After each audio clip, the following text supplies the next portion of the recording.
Ya, bismillahirrahmanirrahim. Assalamualaikum warahmatullahi wabarakatuh. Dan selamat pagi dan siang. Ya, selamat datang di perkuliahan ya, pertemuan kita yang pertama untuk mata kuliah metode ilmiah. Nah, pada pertemuan pertama ini ya, saya akan menerangkan tentang kontrak mengajar dan materi-materi apa saja yang akan kita pelajari pada perkuliahan metode ilmiah. Nah, untuk pertemuannya sendiri ya, sama dengan pertemuan yang lain ya, di mata kuliah lain ya, kita mempunyai 16 pertemuan, di mana 2 pertemuan itu adalah satu UTS, terus satu UAS ya. Terus yang 14 pertemuan itu adalah materi ya, baik sebelum UTS yaitu 7 pertemuan dan sesudah UTS ada 7 pertemuan. Nah, di dalam setiap pertemuan itu biasanya ada tugas di situ ya, baik sebelum maupun sesudah. Termasuk juga pada perkuliahan biasanya online ya, share video biasanya ya, seperti saat ini ya, melalui Google Classroom itu biasanya saya akan memberikan video pengajaran. Nanti dari video tadi itu diresum ya, biasanya nanti dikumpulkan melalui Google Classroom. Itu biasanya sebagai tugas atau juga absensi Anda mengikuti perkuliahan metode ilmiah. Jadi nanti pada saat perkuliahan ini berarti Anda silahkan meresum ya materi yang ada ya, atau yang sudah saya sampaikan ini ya secara video tadi. Nah, Anda kirimkan di Google Classroom sebagai absensi Anda mengikuti perkuliahan metode ilmiah ini.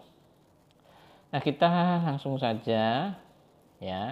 Nanti kuliah bisa dilaksanakan di sini ya secara online ya, untuk kondisi-kondisi tertentu, atau juga biasanya adalah offline ya. Untuk pertemuan kali ini ya, kita akan melaksanakan online terlebih dahulu ya. Kok minggu kemarin tidak bisa melakukan pertemuan perkuliahan karena ada rapat, ini online juga ya. Tadi saya ada halangan sedikit ya, ada kebutuhan di luar ya. Nah, sekarang kita pakai online ya. Online itu macam-macam ya, tidak perlu, kadang ada yang pakai Google Meet, Zoom ya, video pengajaran juga termasuk adalah online juga ya.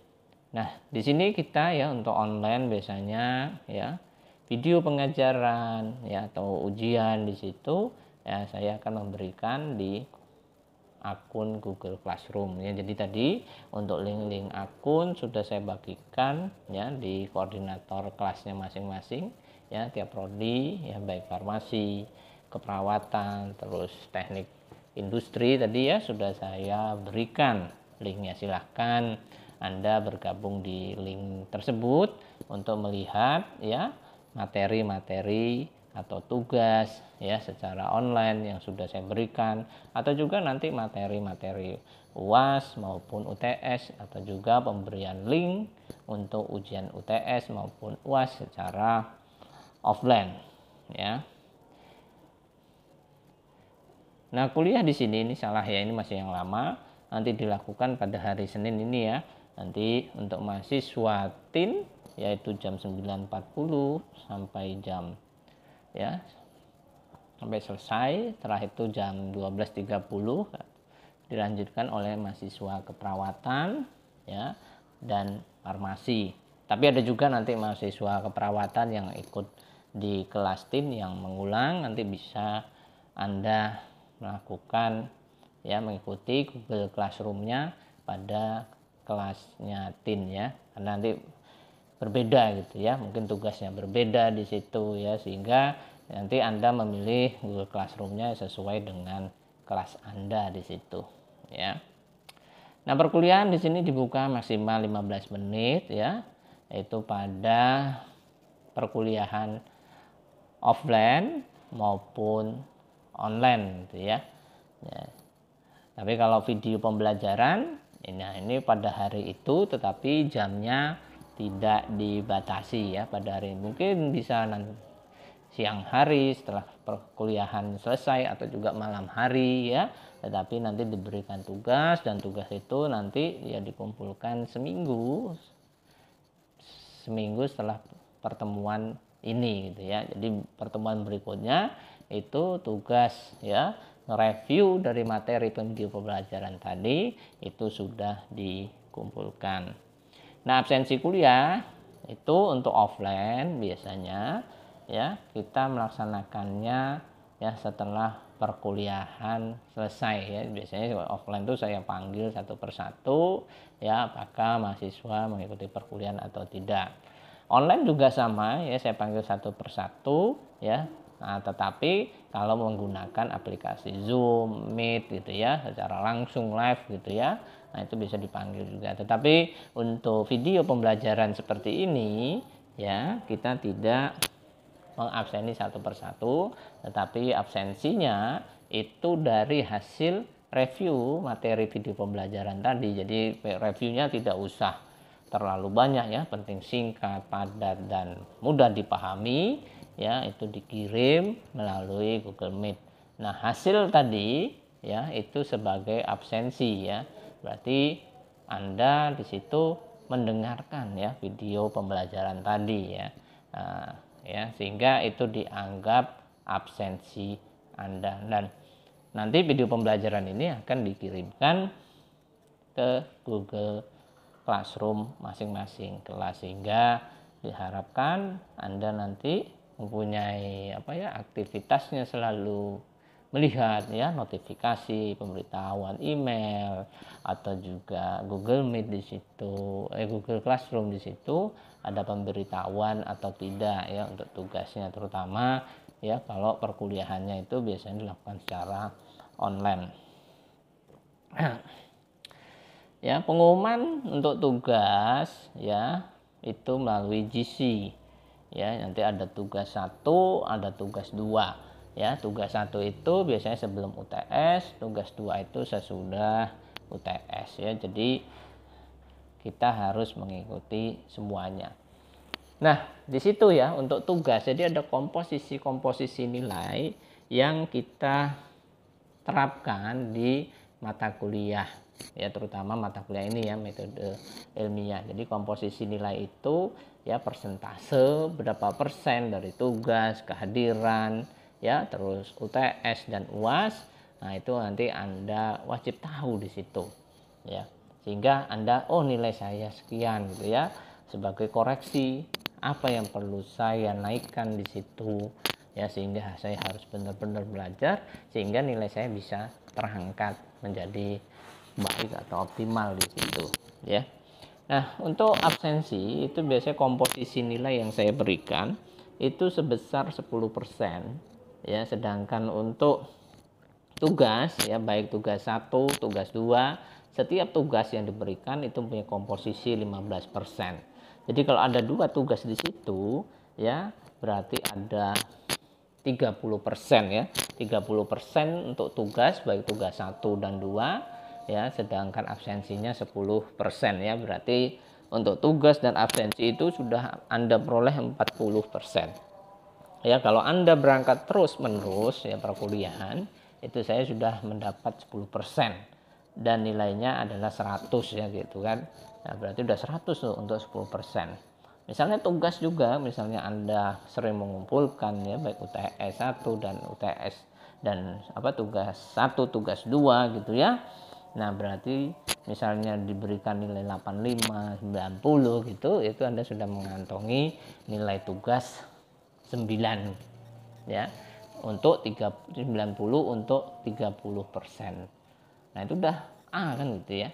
Nah, sehingga apa sekarang yang Anda butuhkan, yaitu Anda belajar untuk mengoyak ya, atau mengejar nilai UTS dan UAS kan gitu ya, yaitu sebesar 30% untuk UTS dan UAS-nya 30% ya.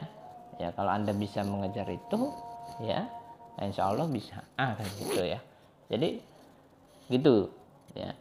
Jadi ujiannya seperti apa kan gitu ya pertanyaannya ya, UTS dan UAS ya.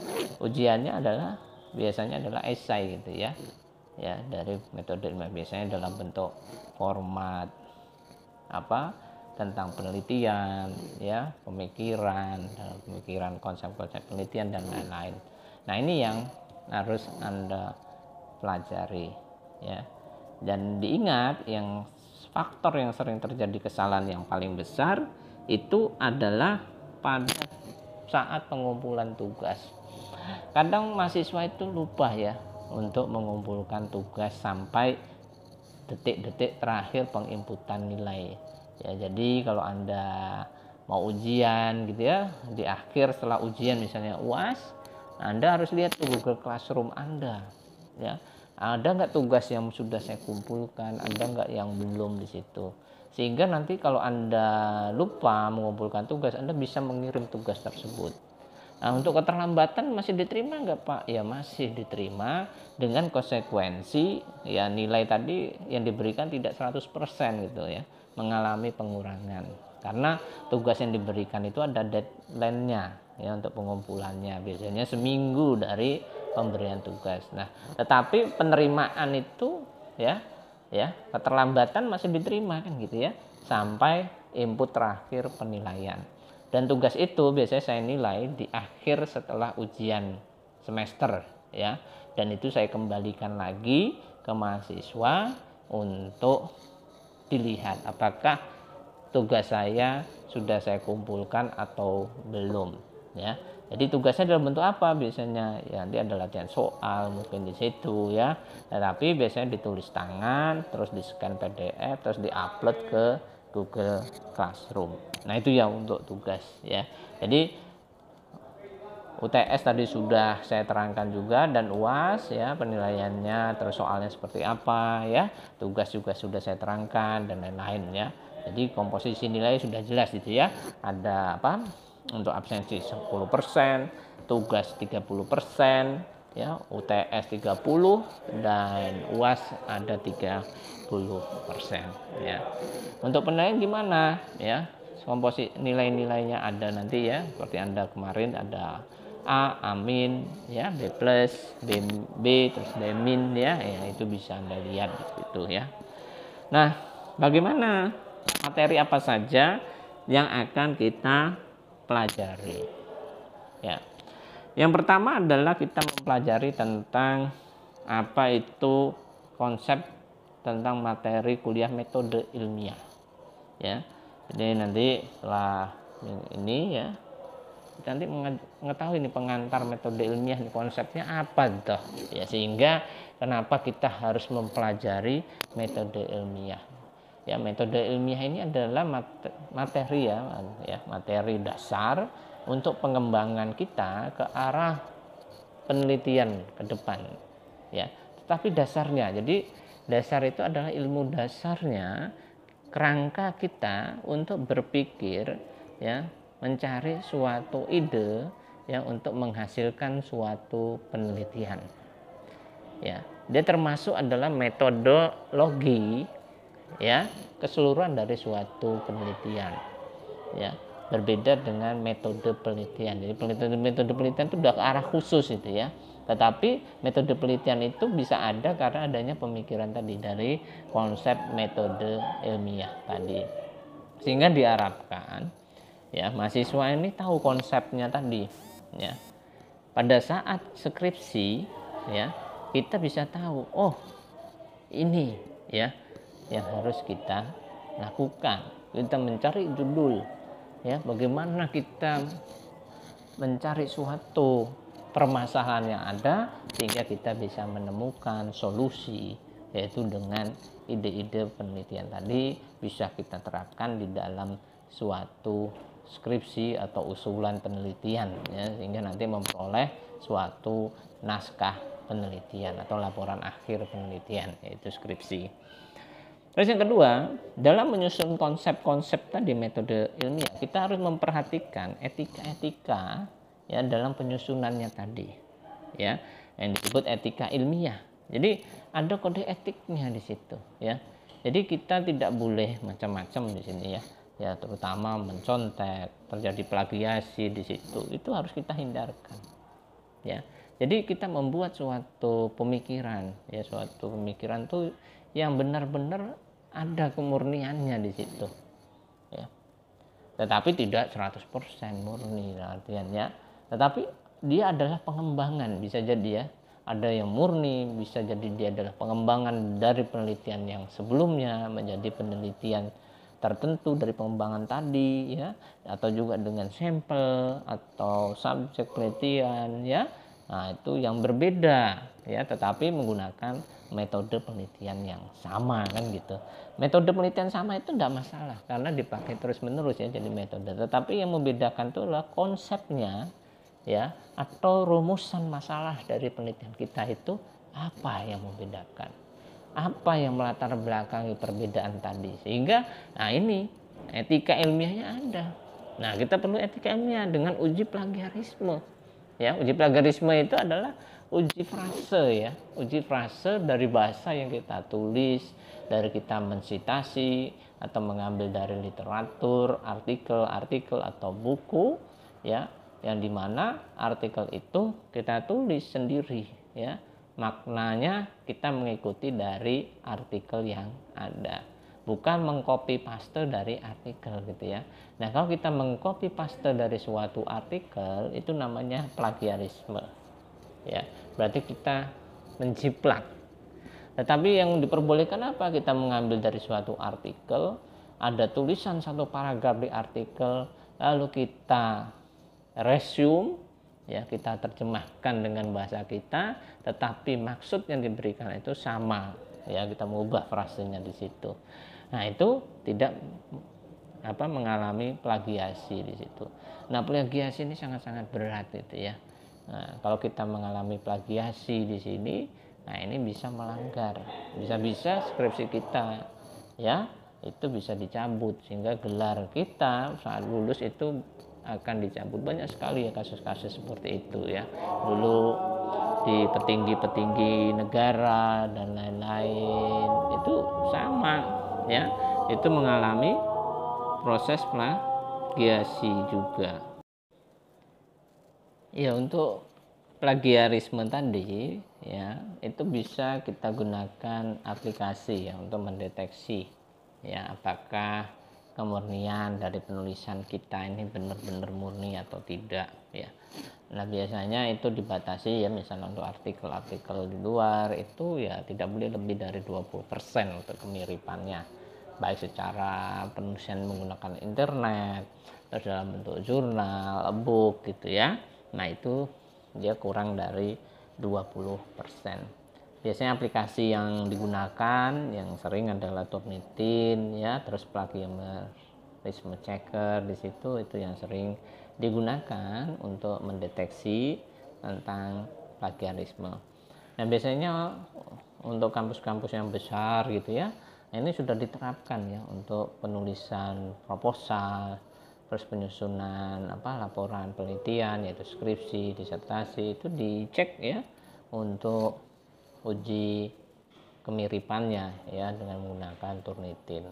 Apabila hasilnya masih besar, gitu ya, nah itu diharapkan diperbaiki, ya, frase-frasenya, sehingga nanti Turnitinnya menjadi atau kemiripannya itu menjadi rendah. Nanti kita pelajari, ya, bagaimana kita menerapkan cara menturnitin dan mengubah frase tadi sehingga dia menjadi lebih rendah, ya, dalam suatu penelitian.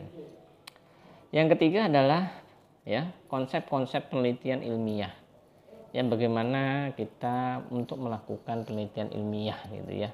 Ya, tetapi tidak sedetail metode penelitian, ya. Apa aja yang harus kita lakukan di situ penelitian ilmiah, dari ide yang ada, bagaimana mengolah latar belakang, rumusan masalah, tujuan penelitian, ya, terus sampai mungkin ke hipotesis, kerangka konsep, bahkan mungkin sampai ke metode penelitian, dan bagaimana nanti di sini, ya, penyusunan proposal penelitian. Nah, ini ada semua di situ penyusunan. Jadi kalau kita ingin meneliti, pertama yang harus kita buat adalah proposal penelitian, ya. Nah, proposal penelitian ini kalau di sini, ya, masuknya kalau di farmasi itu mata kuliah seminar, ya. Nah, mata kuliah seminar itu mahasiswa diharapkan bisa menyusun suatu proposal penelitian. Nah, proposal penelitian itu ya disesuaikan dengan template ya fakultas biasanya ya. Jadi ada template-nya. Ya kita mengikuti template-nya saja. Ya, biasanya template-nya tidak berbeda jauh ya di situ ya. Misalnya di bab ada berapa bab dia? Ada bab 3 sampai 3 bab ya untuk proposal penelitian. Ya, bab 1 pendahuluan, bab 2 tinjauan pustaka, bab 3 adalah metode penelitian. Biasanya itu untuk naskah, sehingga naskah penelitian itu tidak terlalu tebal gitu ya. Paling ya maksimal 40, minimal berapa tuh ya, 40 halaman ya. Kita bisa lihat. Nah, isinya apa aja tadi bab 1 gitu ya. Bab 1 itu isinya dia latar belakang ya. Yang kedua rumusan masalah. Yang ketiga adalah tujuan penelitian ya. Yang keempat biasanya adalah manfaat penelitian. Itu yang dibahas di situ. Yang agak berat itu adalah pada bab 1, yaitu pada latar belakang. Ya, sehingga apakah latar belakang ini menguatkan dari judul penelitian Anda. Sehingga nanti judulnya ini bisa terkonsep sama dengan latar belakang, sehingga latar belakangnya ini judulnya ini gitu ya. Jadi latar belakangnya ini judulnya jadi beda ya. Nah, ini harus sinergi ya, ada kolaboratifnya antara latar belakang dan judul penelitiannya. Yang kedua adalah rumusan masalah. Apa masalah yang kita cari dalam judul penelitian tadi? Nah, jadi rumusan masalah itu ada dan mengikuti tujuan penelitian. Jadi antara rumusan masalah dan tujuan penelitian itu adalah tujuan adalah apa yang kita inginkan dari rumusan masalah tadi. Jadi rumusan masalah itu menjawab tujuan dari penelitian tadi. Jadi itu harus sinergi ya. Jadi apabila rumusan masalahnya ada 2, tujuannya pasti ada 2 ya. Jangan berbeda nih ya. Jadi rumusan dan tujuan beda-beda, lucu ya. Jadi enggak terkonsep ini. Makanya kita akan belajar di situ ya, tapi secara umum saja ya, tidak sedetail metode penelitian. Terus manfaat penelitian ya. Manfaat penelitian itu apa ya, untuk masyarakat, untuk mahasiswa ya, untuk kita sendiri seperti apa. Terus yang bab kedua ya, berisi tinjauan pustaka ya. Tinjauan pustaka itu ya teori-teori saja ya, ada di artikel yang berhubungan dengan judul penelitian kita ya. Nah itu, nah ini adalah penguatan saja. Jadi artikel-artikel yang ada dari buku kita citasi, itu yang perlu kita tambahkan di situ ya. Terus di bab 2 lagi ada apa lagi ya, biasanya ada landasan penelitian ya, atau landasan teori di situ ya. Terus ada juga kerangka konsep ya. Terus ada hipotesis ya. Kalau hipotesis itu biasanya kalau kita menggunakan variabel ya, 2 variabel penelitian ya, saling ada hubungan. Tapi kalau kita menggunakan variabel tunggal ya, berarti pakainya keterangan empiris biasanya ya. Bab 3 yaitu metode penelitian ya. Jadi bab 2 itu yang paling gampang ya, tidak terlalu susah ya. Bab 1 itu yang mendasari ya, ini juga agak susah untuk memperkuat karena ini adalah pondasinya. Bab 2 itu temboknya kayak bangun rumah. Bab 3 itu atapnya ya, finishingnya ya. Ya, bab 3 ini adalah metodenya, bagaimana untuk memperoleh tujuan tadi, caranya bagaimana, itu pakai metode penelitian. Nah, metode penelitian itu isinya macam-macam di dalamnya ya. Tapi secara umum biasanya ada jenis penelitian di situ. Penelitian kita ini termasuk penelitian yang apa? Deskriptif kah, eksperimental kah ya. Nah, ini harus kita jelaskan ya. Yang kedua adalah populasi dan sampling ya. Populasi dan sampelnya bagaimana? Adakah kriteria inklusi? Adakah kriteria eksklusi di situ? Nah, ini yang juga harus diperhatikan. Terus apalagi variabel penelitian ya, adakah variabel bebas di situ ya, misalnya kita membandingkan adakah variabel terikatnya ya, ataukah juga variabel terkontrolnya, atau juga dia apakah variabel tunggal di situ. Terus yang berikutnya definisi operasional ya, tentang yang istilah-istilah yang kita lakukan dalam penelitian, tetapi ini istilah yang sesuai dengan apa yang kita lakukan pada saat penelitian. Jadi istilah ini yang kita gunakan gitu ya. Terus berikutnya apa lagi tuh? Ya, yaitu jalannya penelitian ya. Bagaimana step by step ya proses penelitian ini dilakukan ya. Nah, ini diterangkan ya. Terus analisis data ya, itu. Terus yang terakhir apa? Yaitu jadwal penelitian. Terus baru daftar pustaka. Udah selesai itu proposal ya. Jadi proposal penelitian sampai di situ, usulan penelitian ya. Jadi di usulan penelitian itu cukup bab 1, bab 2, bab 3. Nah, yang kelima adalah setelah penelitian tadi ya. Selanjutnya adalah bagaimana ya kita melakukan penyusunan laporan hasil penelitian ya di situ. Nah, ini adalah konsepnya. Tadi kita sudah membuat proposal, di mana proposal tadi ada bab 1, bab 2 dan bab 3 ya. Ini sebagai SOP atau cara kerja kita untuk melakukan penelitian. Nah, untuk penyusunan laporannya bagaimana ya, sesuai template yang ada ya. Jadi untuk penyusunan laporan hasil penelitian itu biasanya kita membuat bab 4 ya, bab 4 dan tambahan bab 5. Ya kalau kita sudah sesuai nih ya, langkahnya sesuai dengan proposal kita tadi gitu ya, ya kita tinggal nambahkan bab 4 yaitu hasil dan pembahasan ya. Setelah itu adalah kesimpulan, saran dan daftar pustaka dan lampiran. Jadi selesai gitu ya. Jadi kalau kita lihat itu simpel sekali gitu ya. Untuk dari proposal kalau kita sudah membuat suatu naskah usulan penelitian ya, untuk menyusun skripsinya cuma menambahkan data-data itu di bab 4 yaitu hasil dan pembahasan ya. Nah, situ. Nah, nanti baru kesimpulan dan saran. Itu jadi dah. Ya. Nah, tergantung kita nanti apakah naskah penelitian kita tuh proposal penelitian kita itu cepat atau tidak kan gitu ya. Kalau sudah jadi, sudah seminar lulus ya sudah ya, kita ambil data misalnya untuk sosial, kita nge-lab untuk yang di laboratorium gitu ya. Nah, itu juga selesai di situ. Terus yang keenam adalah ya, setelah jadi semua tadi ya, laporan hasil atau disebut naskah naskah atau skripsi atau tesis atau disertasi, di situ itu adalah laporan hasil penelitian. Terus kita membuat artikel ilmiah ya. Ini adalah yang berhubungan dengan publikasi ya. Jadi kalau kita membuat di suatu skripsi, di sini nanti ada syaratnya, misalnya publikasi atau haki di situ ya.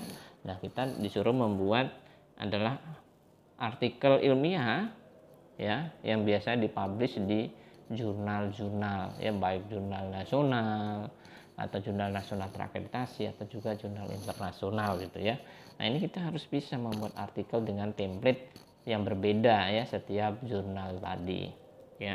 Atau juga di proceeding ya, proceeding atau di seminar nasional atau di seminar internasional biasanya kita tampilkan artikel ilmiah di situ. Nah, juga yang kedua adalah paling gampang yaitu membuat poster ya. Nah, poster ilmiah, nanti poster ini biasanya digunakan pada saat proceeding poster atau juga seminar ya. Proceeding itu ya di seminar ya, di seminar nasional maupun internasional ya.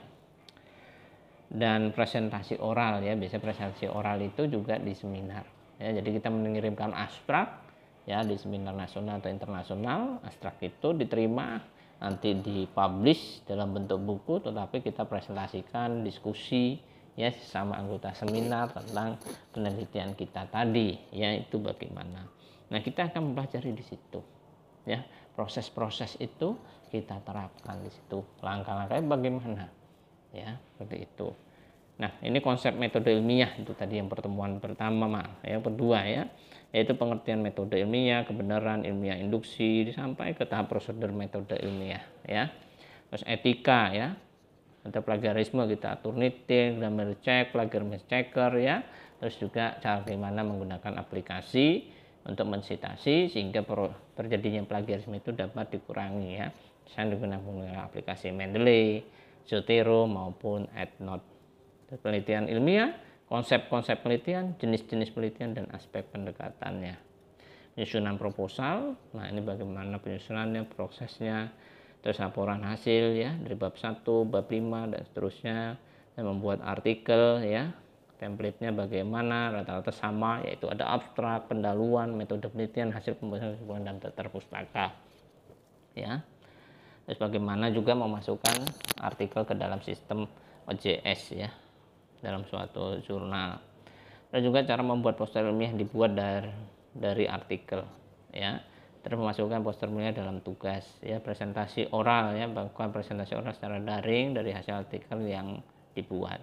Nah ini adalah jenis-jenis ya materi apa aja yang kita akan pelajari ya pada mata kuliah metode ilmiah. Nah itu yang bisa saya sampaikan ya untuk perkuliahan daring melalui video pembelajaran ini ya. Silahkan nanti Anda simak tadi ya video saya tadi ya, itu bagaimana, terus Anda review dan lain-lain seperti itu ya. Terus Anda review, tulis di kertas, terus di scan PDF, terus masukkan ke upload ke Google Classroom ya, tiap kelas-kelas Anda tadi ya. Nah ini sebagai bukti bahwa Anda mengikuti perkuliahan kali ini ya. Itu saja yang bisa saya sampaikan untuk pertemuan kali ini. Kita akhiri saja dengan membaca hamdalah bersama alhamdulillahirabbil alamin ya. Wabillahi taufiq wal hidayah. Wassalamualaikum warahmatullahi wabarakatuh.